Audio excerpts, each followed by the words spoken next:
Donc là, tu vois, on est en train d'ouvrir le sol avec la bêche. Là, tiens, il y a un ver de terre qui était là. Connaissez-vous l'odeur d'un sol non labouré ? Le goût du pain issu d'une semence paysanne ? Savez-vous que le maraîchage bio-intensif peut produire à surface équivalente 5 fois plus qu'une exploitation conventionnelle ? Je suis Alice Roy et chaque mois, je vous emmène à la rencontre de ces agricultrices et agriculteurs qui repensent leurs pratiques pour remettre de la vie dans les sols et ouvrir la voie à une agriculture nourricière et régénératrice. Des reportages en immersion, partout en France, enrichis par le regard de chercheurs pour comprendre et penser une autre agriculture. Une autre agriculture. Un podcast Château Cheval Blanc. Épisode 7. Conserver les sols en grande culture. L'agriculture, elle est vraiment une source de solutions. Souvent, on l'accuse d'être au centre des problèmes, alors qu'en fait, elle est au cœur des solutions. Avec Sarah Singla, céréalière en grande culture, en Aveyron. Le futur de l'agriculture, il va être fait de très fortes contraintes climatiques. Et je pense qu'on aura besoin d'agriculteurs amoureux de leur travail. Et Jean-Pierre Sartou, professeur d'agronomie agroécologie à l'INP Agro Toulouse. Dans ce nouvel épisode, nous partons en Aveyron, à la ferme du Cossanel, où Sarah Singla dirige seule une exploitation en grande culture céréalière d'une centaine d'hectares. De grandes surfaces qui offrent aussi l'opportunité de concilier production et respect du vivant. Ingénieure agronome, elle a choisi de ne pas suivre la voie des bureaux et a repris directement les rênes de la ferme familiale, ancrée ici depuis plusieurs générations. Sur la ferme, des champs vallonnés, bordés de haies, s'étendent sur des sols sableux en pente, dominant le lac de Parelou. Le défi ici est de préserver la terre pour éviter qu'elle ne glisse dans le lac lors des intempéries. Face à ce phénomène d'érosion, son père avait déjà fait un choix audacieux dès 1980, abandonner le labour. Et c'est une pratique que Sarah poursuit aujourd'hui pour protéger les sols et assurer la pérennité des cultures. Ici, les sorties du tracteur se comptent sur les doigts d'une main et Sarah travaille seule la plupart du temps. Et puis, elle est allée au bout de la démarche et pratique l'agriculture de conservation des sols, qui consiste à réduire le travail du sol, à pratiquer une couverture végétale permanente et aussi à diversifier ses cultures. À ne pas confondre avec l'agriculture biologique, car si le but est de préserver la structure du sol en limitant le travail mécanique, l'utilisation de produits chimiques est ici autorisée. Je retrouve Sarah au cœur d'une de ces parcelles de triticale, une céréale hybride issue du croisement entre le blé et le seigle. Ce matin, elle donne quelques coups de bêche pour analyser l'état de ses sols, une étape essentielle pour assurer la santé de ses cultures. L'agriculture de conservation des sols, c'est quoi ? Donc l'agriculture de conservation des sols, le principe en fait, ça va être de protéger le sol, parce que si on perd le sol, il n'y aura pas d'agriculture, il n'y aura pas de production demain. En fait, on va s'inspirer des principes naturels. Quand on regarde, dans la forêt, le sol est toujours couvert. Sur les bords de route, le sol est toujours couvert. Et en faisant ça, on va favoriser l'infiltration de l'eau dans le sol. C'est-à-dire que même si on prend un gros abat d'eau, si on prend 100 mm d'eau, on sait que l'eau va s'infiltrer. Et on a d'autant plus intérêt à le faire qu'on a des aléas climatiques de plus en plus intenses. Avant, on avait 4 saisons. On avait automne, hiver, printemps, été. Maintenant, on a plutôt la saison sèche et la saison des pluies. Et on s'aperçoit en France et à l'étranger que tous ceux qui sont passés en agriculture de conservation des sols, ils arrivent à mieux passer en fait ces aléas climatiques. S'il fait très sec, on a des plantes qui vont un peu mieux résister. Et si jamais on prend 100 mm dans la journée, on voit que l'eau s'est infiltrée au lieu d'avoir de l'eau qui a ruisselé et qui a pris toutes les particules de sol avec elle. Le ruissellement, on le voit avec de la terre craquelée. Oui. On le voit avec de la terre craquelée. Le ruissellement, c'est quand vous voyez des cours d'eau marron. Mais c'est pas naturel. Si vous voyez un cours d'eau marron, c'est parce que les particules de sol ne sont plus retenues. Et normalement, toutes les rivières sont transparentes. Pourquoi la rivière dans une forêt est transparente et les bords de route des fois sont marrons ? Mais en fait, c'est simplement parce qu'en fait, il y a eu du travail du sol et le travail du sol, il casse une colle qu'on appelle la glomaline. Donc la glomaline, en fait, c'est une colle biologique qui est sécrétée par des micro-organismes et qui permet d'agréger les particules de sol et surtout de les conserver dans la parcelle. Si jamais il y a du travail du sol, la glomaline est cassée, il pleut, toutes les particules de sol s'en vont. Et quand le sol est parti, il ne revient pas. C'est-à-dire il va dans les ruisseaux, il va dans les rivières, il part dans les fleuves, il part dans la mer ou dans les océans. Et c'est notre principal outil de production qui est en train de partir. Et ça nous coûte très cher. Et ça coûte aussi à toute la collectivité, parce que quand on voit de la terre sur les routes ou de la terre dans les ruisseaux, il va falloir nettoyer tout ça, il va falloir enlever cette terre. Ça veut dire qu'on va devoir payer des impôts ou autre. Donc tout le monde est concerné. Et qu'est-ce qui fait la différence ? Pourquoi on a des champs où l'eau ruisselle et des champs où l'eau s'infiltre ? Parce que ici on est dans un système en fait où on va avoir une structure de sol qui est verticale. C'est-à-dire que la verticalité, en fait, elle va être faite par les galeries de vers de terre, par les racines de plantes, et s'il pleut, l'eau s'infiltre. Si jamais il y a du travail du sol, en général, on va créer ce qu'on appelle une semelle horizontale, donc c'est-à-dire on va faire des ruptures de fonctionnement du sol, et l'eau ne va pas pouvoir s'infiltrer. Autre aspect, si jamais le sol est trop lisse en surface, comme s'il était damé, en fait, on imagine en ville, on le voit en ville, quand il pleut, l'eau elle ne peut pas s'infiltrer, elle ruisselle sur les trottoirs parce que le sol est trop dur. Ça vient de ça. Donc là, en fait, on va rétablir le régime hydrique de l'eau du sol. Qui pratique l'agriculture de conservation des sols en France ?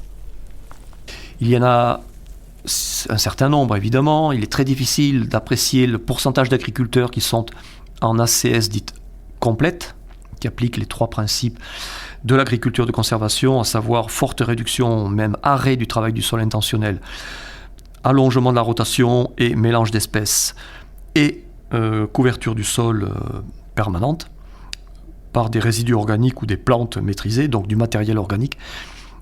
On pense qu'il y a relativement peu d'agriculteurs en France qui pratiquent l'ACS pleine, on va dire, complète, et qu'il représente à peu près 4 à 5% des agriculteurs en France. Par contre, si on s'intéresse maintenant au nombre d'agriculteurs ou au pourcentage d'agriculteurs qui appliquent l'arrêt du labour, là on pense qu'ils sont plus nombreux. Ils sont peut-être entre 25 et 35%. Donc petit à petit, il ne faut pas voir non plus l'ACS comme un modèle complètement idéal et avoir une vision dogmatique de la chose, surtout pas. Il faut effectivement se dire que l'idéal, c'est d'appliquer les 3 principes caractérisant l'agriculture de conservation des sols, mais que l'important, c'est de commencer à appliquer l'un des 3 principes. Il vaut mieux commencer par l'allongement de la rotation, la diversification des espèces cultivées en même temps dans une parcelle, donc le mélange d'espèces, et par la couverture permanente des sols par du matériel organique, vivant ou mort, ce qui permet de préparer le sol ensuite à un arrêt ou une forte réduction du travail du sol. Les couverts végétaux sont une pratique bien connue en agroécologie et nous en avons déjà parlé dans d'autres épisodes. Mais ici, en agriculture de conservation des sols, ils prennent une importance encore plus grande. Donc ici, on travaille avec des couverts végétaux, c'est-à-dire qu'on ne laisse jamais les sols nus. Juste après la moisson, au lieu de laisser le sol nu, on sème directement ce qu'on appelle un couvert végétal. Donc en été, par exemple, on va mettre du tournesol, du lin, de la facélie, de la veste, du pois fourragé, enfin des plantes qui vont pousser très très bien avec les chaleurs estivales et qui en plus vont faire beaucoup de fleurs. Et ça participe au maintien de la biodiversité, notamment des abeilles, parce que les abeilles en été, elles vont avoir quelque chose à manger. La première raison pour laquelle les abeilles meurent, c'est pas à cause des néonicotinoïdes, mais c'est parce qu'elles n'ont rien à manger en été. Donc là aussi, on va pouvoir travailler beaucoup mieux avec les apiculteurs aux alentours. Donc ce couvert végétal, il est installé juste après la moisson. Il va pousser au mois de juillet, août, septembre. En septembre, là, on va avoir plusieurs solutions. Soit il va être valorisé en alimentation animale. Par exemple, pour sécuriser du stock fourragé, si jamais j'ai pas assez de nourriture, je vais le donner à manger aux vaches. Ou alors, je vais le laisser au sol. En fait, je vois le couvert végétal comme une vraie opportunité. J'en profite pour casser tous les cycles des ravageurs et tout ça, en faisant pousser des cultures que je ne fais pas pousser habituellement. Et en quoi ça casse le cycle des ravageurs ? Mais parce qu'en fait, on va accroître certains prédateurs naturels et après, ça fait une coupure en fait. C'est comme si toi tu mangeais tout le temps frites et qu'un jour on te donne, je sais pas moi, des épinards. Mais ça change un peu. Là, pour le sol, ça va être pareil. C'est une nourriture différente pour le sol, et les couverts végétaux, ce sont des végétaux que vous récoltez ensuite pour nourrir les animaux ? Alors, ça peut être récolté pour nourrir les animaux ou alors ça va être laissé au sol. Et auquel cas, c'est toute la microbiologie du sol qui va le décomposer. Donc les micro-organismes vont le décomposer en tout petits morceaux et ça va participer à améliorer la fertilité du sol, à augmenter ce qu'on appelle la matière organique du sol, c'est-à-dire de la terre en fait. Et notre objectif d'agriculteur, pour moi, c'est de laisser un peu plus de terre sur terre. C'est une phrase célèbre de Saint-Exupéry, mais qui disait « On n'hérite pas de la terre de nos parents, on ne fait que l'emprunter à nos enfants ». Donc moi, mon objectif, au-delà de la production, c'est d'améliorer le sol et la ferme sur laquelle je suis, afin que les générations d'après puissent se produire encore mieux et s'en sortir.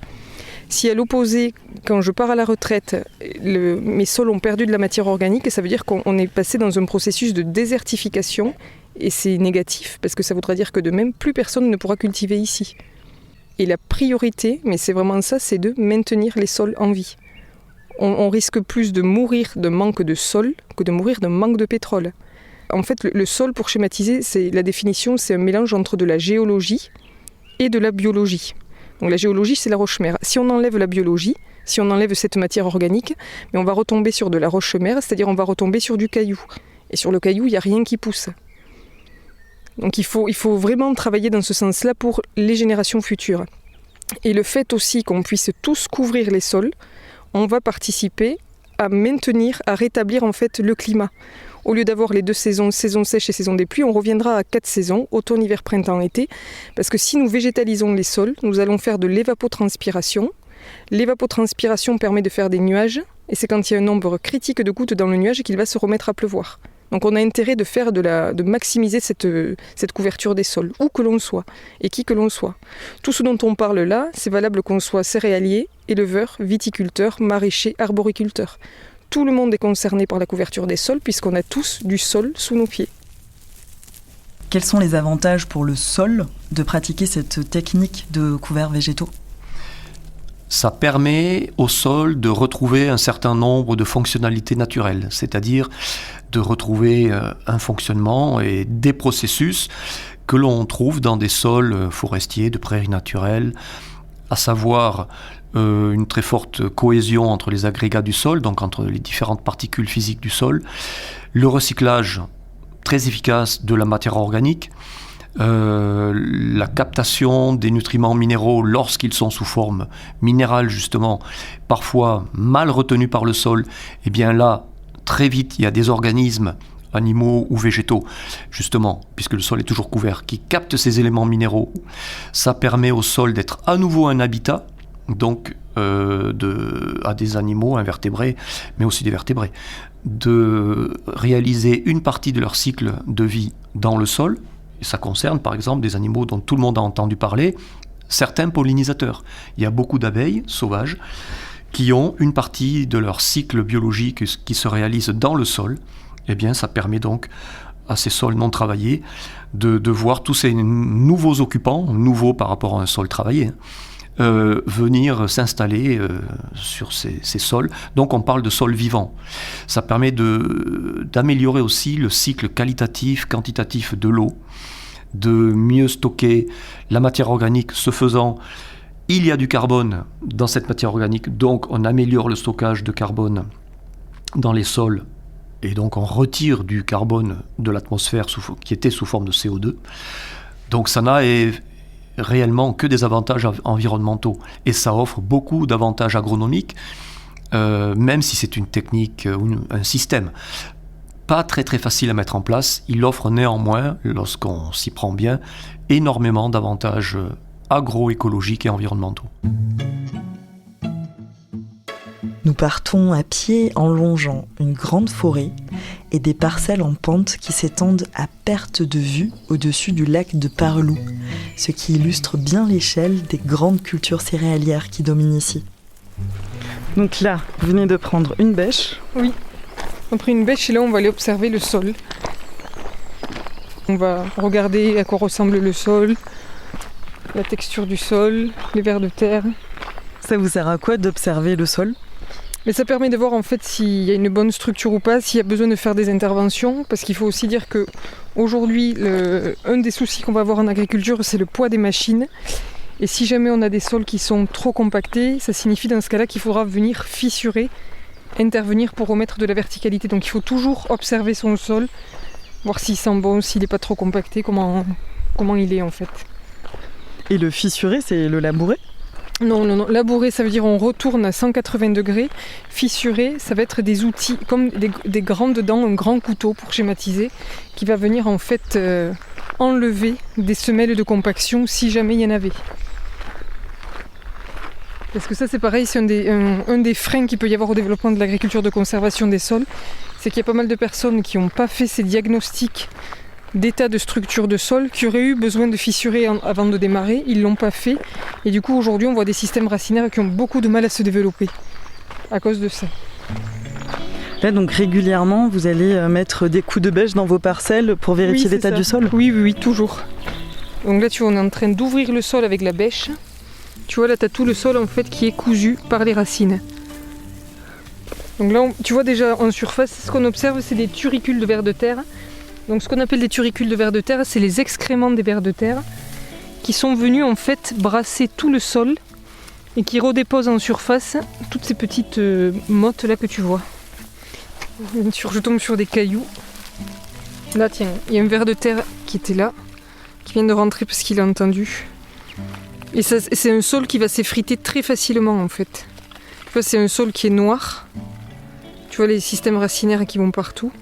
Puis je le sens juste ici. Il sent bon. Hein. Et un sol qui fonctionne bien, c'est ça. Et là, pourquoi ça sent bon ? C'est parce qu'il y a des bactéries. Les bactéries, en fait, elles libèrent une molécule qu'on appelle la géosmine, qui est également utilisée en antidépresseur en ville. Donc, c'est-à-dire que si tu sens du sol, tu seras jamais déprimé. Non, ça sent vraiment bon. Hein. Mais ça sent le sol de forêt, ça sent la vie, en fait. T'as des sols qui vont être travaillés ou autres, quand tu les sens, il n'y a pas d'odeur, voire ça sent très mauvais. Et là, c'est pas bon. Si ça sent très mauvais, ça veut dire qu'on est en condition anaérobie, on est dans des conditions de putréfaction. Là, ça sent bon, on sent qu'il y a de l'oxygène. On sent que ça fonctionne. Okay. Oh, tu vois, un lièvre. Donc là, ça montre vraiment qu'on a de la biodiversité. Il y a des lièvres qui courent partout. Et comment ça se passe ici justement par rapport à l'eau ? Est-ce que les sols sont en capacité de stocker l'eau ? Qu'est-ce que vous observez ? Alors malheureusement ici on est sur entre guillemets des mauvais sols. Pourquoi ? Parce qu'on est sur des sols très sableux et très peu profonds. En fait ici c'est ce qu'on appelle des sols passoires. La passoire, on met de l'eau dedans, tout repart. Sur le sable, c'est ça, on va avoir du mal à conserver l'eau dans les sols et on n'a pas tellement de profondeur, ce qui fait que nous, ici, on peut très vite souffrir du manque d'eau. D'où l'intérêt d'augmenter le taux de matière organique des sols, parce que la matière organique, en fait, pour la schématiser, c'est un peu comme une éponge. Plus on aura une grosse éponge, plus on va pouvoir stocker de l'eau. Après, ça ne va pas venir faire tomber la pluie, mais ça permet de mieux stocker l'eau. Et surtout, de faire en sorte que l'eau s'infiltre dans le sol et ne ruisselle pas. C'est-à-dire que même si on prend 20 mm d'eau, les 20 mm, ils sont dans la parcelle. Si on avait eu un sol avec une croûte de battant, c'est-à-dire un sol bétonné, les 20 mm d'eau, ils partent dans le lac ou ils partent dans les ruisseaux. Donc ils n'ont même pas été efficaces. L'objectif, c'est d'améliorer l'efficacité de l'eau et d'être sûr que le moindre goutte d'eau reste dans la parcelle. Est-ce que tous les sols se prêtent à l'agriculture de conservation des sols ? Alors en théorie, il est classique de dire que oui, tous les sols, quelle que soit leur texture, se prêtent à l'agriculture de conservation des sols. Mais selon leurs caractéristiques texturales, donc la teneur en sable, limon, argile, la forte réduction, voire l'arrêt du travail du sol, pourra se faire plus ou moins facilement. Et dans les sols relativement contraignants, et notamment ceux qui sont très riches en argile et limon fin, mais surtout en argile, il faut bien réaliser que pour ces sols-là, il sera d'abord très important d'augmenter leur teneur en matière organique, de façon à améliorer leur souplesse, quelque part, à améliorer aussi la capacité qu'ont ces sols à recevoir de la biodiversité, et cette biodiversité créera de la porosité, appelée bioporosité, parce que d'origine biologique, en remplacement de la porosité d'origine mécanique. Il faut que le sol retrouve peu à peu sa fonction d'habitat pour les organismes du sol, les invertébrés, certains invertébrés aussi, et surtout toute la microflore, les bactéries, champignons, levures, algues, etc. Pour que peu à peu la bioporosité arrive et se mette en place peu à peu dans le sol en remplacement de la porosité d'origine mécanique. Et donc, dans certains sols, selon le temps nécessaire à la mise en place de cette porosité d'origine biologique, eh bien, l'agriculture de conservation, et notamment son principe le plus marquant, l'arrêt du travail du sol, pourra arriver plus ou moins tôt. Le sol de Sarraz, de par sa nature texturale sablo-limoneuse, a un gros atout, présente naturellement un gros avantage, qui est celui d'avoir naturellement beaucoup de macroporosité, alors de petites macroporosités, celles qui ne se voient pas à l'œil nu, et beaucoup de mésoporosité, donc capable de retenir de l'eau utile aux plantes. Donc c'est vraiment sur ces sols-là, pas trop contraints par une forte teneur en argile, et c'est le cas puisque les dominantes sont sableuses et limoneuses. C'est vraiment sur les sols de cette nature-là qu'il est le plus facile, mais aussi le plus urgent, parce que ce sont des sols vulnérables, très sensibles à l'érosion hydrique. Ces types de sols font partie de ceux sur lesquels il est le plus facile de mettre en place l'agriculture de conservation des sols. Comme on l'a vu, la pratique des couverts végétaux est une composante essentielle de l'agriculture de conservation des sols. Cependant, il est nécessaire, avant de planter le blé, de les détruire. Et Sarraz nous explique pourquoi. En fait, le couvert végétal, si jamais on ne le stoppe pas, il va entrer en compétition avec la culture qu'on fait pousser. Le stopper, ça veut dire quoi? De stopper, ça veut dire on va le détruire. Pour reprendre un schéma, par exemple, si vous allez au restaurant et que toutes les tables sont prises, vous n'allez pas pouvoir vous asseoir. Donc il va falloir enlever certains clients pour que vous puissiez avoir accès à la table. Et là c'est pareil, c'est-à-dire qu'on va devoir stopper et arrêter la culture, le couvert végétal, pour pouvoir installer un blé. Donc pour stopper, il y a plusieurs façons dans les désherbants. Le premier désherbant, c'est le feu. Et le feu, ça brûle tout, ça a un énorme impact sur la vie du sol. Et quand on voit le feu, là, il vous faut aller en Australie. Aujourd'hui, en Australie, tout le monde habitait dans le quart sud-est, alors qu'à l'époque, ils étaient répartis sur tout le territoire. Et pourquoi l'Australie, aujourd'hui, est un désert? C'est parce qu'on avait des pratiques abattis-brûlis, qui ont été faites par les aborigènes, où en fait, ils ont brûlé toute cette matière organique. Donc on voit que le feu, ça a quand même un gros impact. Le deuxième désherbant qu'on va pouvoir utiliser, c'est le travail mécanique du sol. Donc notamment le versoir de la charrue, qui avait été inventé au Moyen-Âge en fait pour vraiment retourner les végétaux qui étaient déjà là, afin qu'ils n'entrent pas en compétition avec la culture qu'on fait pousser. Mais le travail du sol derrière, c'est de l'érosion, c'est des coûts de production beaucoup plus élevés. Le troisième désherbant qu'on va trouver, c'est la main-d'œuvre familiale. Mais là, ça sous-entend d'avoir 200 personnes qui acceptent de venir se courber l'échine et de travailler dur pour ramasser toutes les mauvaises herbes à la main. Donc déjà, il va falloir trouver du monde. Le deuxième aspect, c'est qu'admettons qu'on trouve du monde, la baguette de pain demain, elle ne va pas coûter 1 euro. Elle va coûter 100 euros parce qu'il va falloir rémunérer toutes ces personnes qui sont venues faire du désherbage à la main. Et le troisième désherbant, ça va être des herbants chimiques. Donc dont on parle là, il s'appelle le glyphosate. Donc le rôle du glyphosate, ça va être de stopper la photosynthèse du végétal qui est déjà là. Et le glyphosate en France, il est appliqué uniquement avant la mise en place de la culture et uniquement si on en a besoin. Moi, il y a eu certaines fois où je n'applique pas du glypho, j'en mets pas tout le temps. Donc je le mets uniquement si je vois qu'il y a des plantes qui peuvent entrer en compétition avec la culture que je veux faire pousser. Son rôle, ça va être de stopper la photosynthèse sur le végétal qui est présent. Et ensuite, les micro-organismes du sol vont découper cette molécule petit à petit et ça va laisser place en fait à la culture qu'on vient de semer, là, de se développer. Mais ça a été diabolisé et c'était un peu l'hystérie quand on entend dans les médias. Et tout ce qu'on a montré à la télé, c'était souvent des photos qui venaient d'Amérique du Nord, Amérique du Sud, où là-bas, ils appliquent du glyphosate sur les cultures qu'ils font pousser. Nous ne le faisons pas en France. On n'a pas le droit. Et on n'a pas d'OGM non plus qui nous permettent de faire ça. Moi, ce que je constate parmi les 4 désherbants qu'on vient de citer, le feu, la main-d'œuvre, le travail du sol ou la chimie, celui qui a le moins d'impact aujourd'hui, c'est la chimie. La preuve, c'est qu'il y a des vers de terre, c'est qu'il y a des cultures qui poussent. Et on n'en met pas tous les ans sur toutes les parcelles. Il y a du fait qu'il y ait une rotation des cultures, c'est-à-dire du fait de temps en temps qu'il y ait des prairies ou autres, il y a des années où il n'y aura pas de perturbation ni mécanique ni chimique. On voit dans la pratique de Sarraz, elle est obligée d'utiliser des fongicides, elle est obligée aussi d'utiliser des herbicides pour passer d'une culture à l'autre. Pourquoi l'agriculture de conservation des sols n'est-elle pas compatible avec l'agriculture biologique ?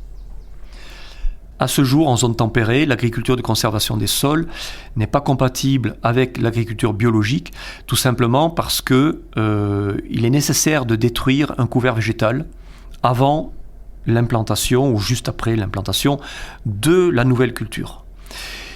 On peut détruire, et tous les agriculteurs le font, mécaniquement le couvert végétal. Donc il existe des moyens mécaniques pour cela, mais ils ne sont jamais efficaces à 100%. C'est-à-dire qu'il peut y avoir des petites mauvaises herbes ou plantes indésirables qui se sont développées dans le couvert. Et si ne sont pas détruites par le moyen mécanique qui détruit la plante du couvert végétal, la plante dominante du couvert végétal, mais des petites plantes indésirables, souvent la plupart ne sont pas détruites. Et pour éviter qu'elles continuent à se développer dans la nouvelle culture qui vient d'être semée, on complète le moyen mécanique de destruction du couvert par un moyen chimique, c'est-à-dire par des herbicides.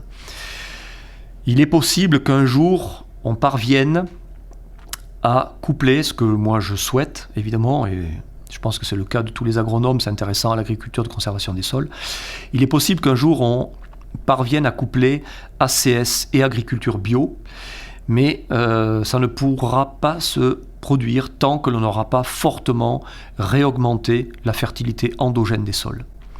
Parce qu'il est nécessaire qu'une plante semée, une graine mise dans un sol, démarre le plus vite possible et plus rapidement que les adventices, que les plantes non désirables. Et pour cela, il faut qu'elle soit semée dans un sol le plus fertile possible. Et ça s'acquiert au bout d'un certain nombre d'années. Donc je reste optimiste, je pense qu'un jour nous y arriverons parce que de toute façon les techniques s'améliorent, on connaît de mieux en mieux et on maîtrise la technique des couverts végétaux de mieux en mieux.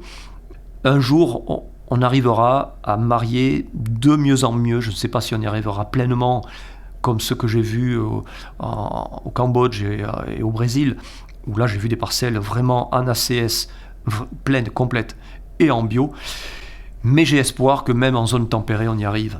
Voilà.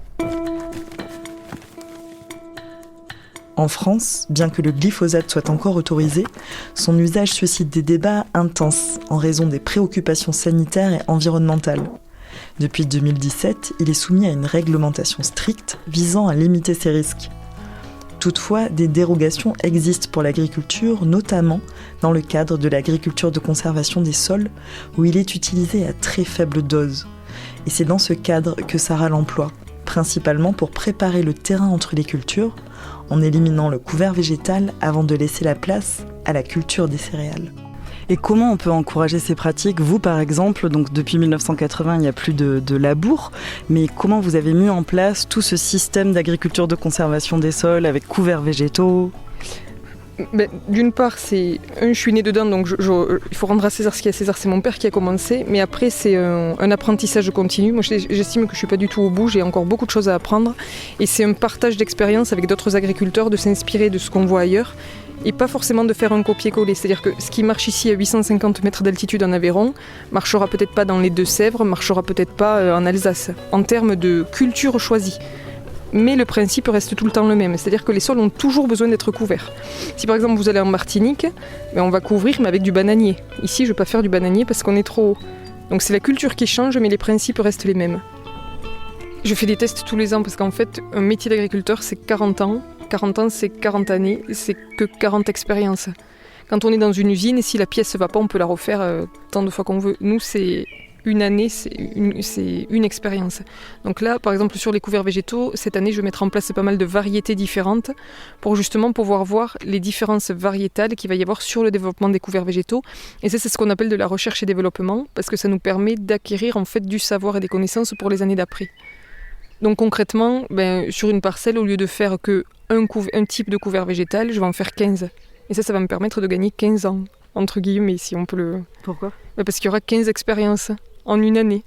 15, donc ça veut dire 15 graines différentes plutôt qu'une seule. Oui, voilà. 15 graines différentes pour voir comment elles se comportent. S'il y en a qui sont plus précoces, d'autres plus tardives, c'est-à-dire des plantes qui se développent très vite, d'autres qui vont mettre plus de temps, c'est tout ça. Comment vous voyez le futur de l'agriculture en France ?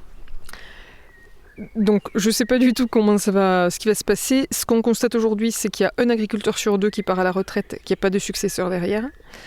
On voit qu'on a un prix du foncier qui est de plus en plus élevé. Bien qu'en France, on soit dans des prix à l'hectare qui soient moindres que ce que l'on peut voir à l'étranger.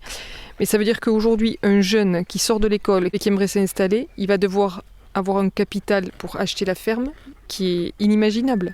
Et juste pour acheter les terres. Sans parler après de peut-être s'équiper d'un tracteur, d'un semoir, etc., etc. Donc ce qu'on peut peut-être imaginer, c'est qu'on va avoir un foncier en fait, qui va appartenir soit à des investisseurs extérieurs soit à des personnes qui vivent en ville, qui se groupent pour acquérir de la terre.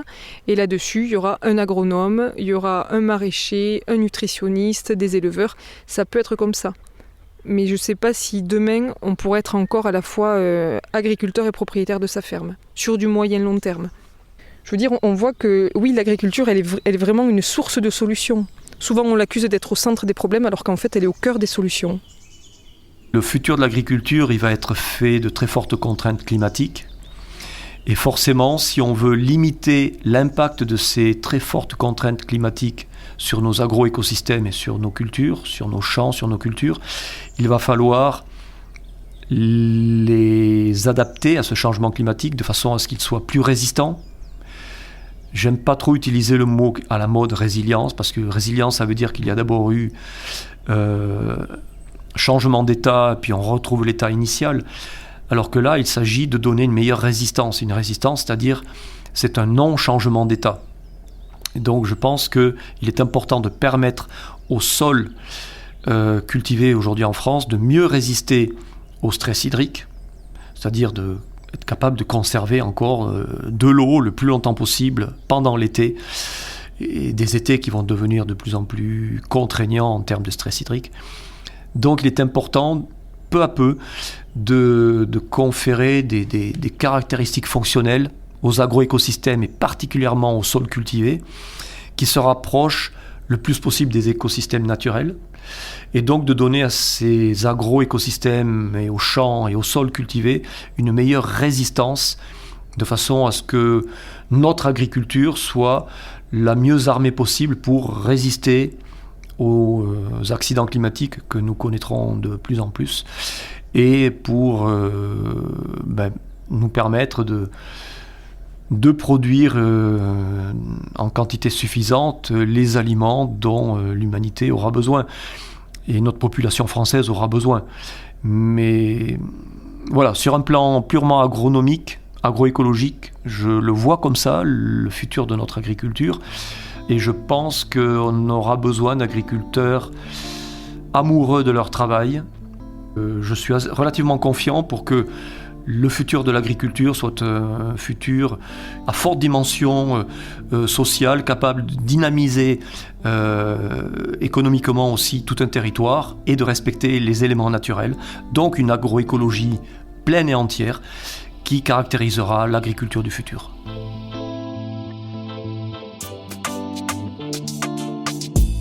Sur ces centaines d'hectares, Sarah cultive des céréales qu'elle vend à une coopérative.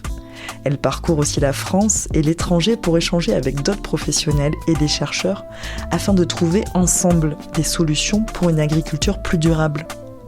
Forte de ses expériences et de ses observations de terrain, cet ingénieur agronome consacre aussi une partie de son temps à la formation, transmettant son savoir aux jeunes et aux acteurs du monde agricole. Car pour elle, cultiver, ce n'est pas seulement faire pousser des plantes, c'est aussi faire germer des idées et inspirer une autre vision de l'agriculture. Une autre agriculture, un podcast Château Cheval Blanc. Écriture et tournage, Alice Roy. Réalisation et mixage, Loïc Frapsos. Musique originale, Samuel Hirsch. Direction artistique, Camille Juzo. Direction de production, Chloé Tavissian. Le mois prochain, nous irons dans le centre Var, au rucher des Deux Ponts. À la rencontre de Jordan et de Lucille, tous deux apiculteurs. Dans la nature, à l'époque, les abeilles étaient dans un tronc d'arbre, elles allaient remplir un arbre entier de rayons, de miel, etc. Et à l'hiver, elles vont se resserrer et elles vont s'occuper finalement de la taille d'un ballon de hand. Et d'Yves Daricot, ingénieur agronome diplômé d'AgroParisTech, ex-conseiller des Nations Unies et apiculteur. Cette relation entre apiculteurs et agriculteurs est quelque chose de très important. Pour parler du rôle des abeilles dans la pollinisation, la biodiversité et l'équilibre des écosystèmes.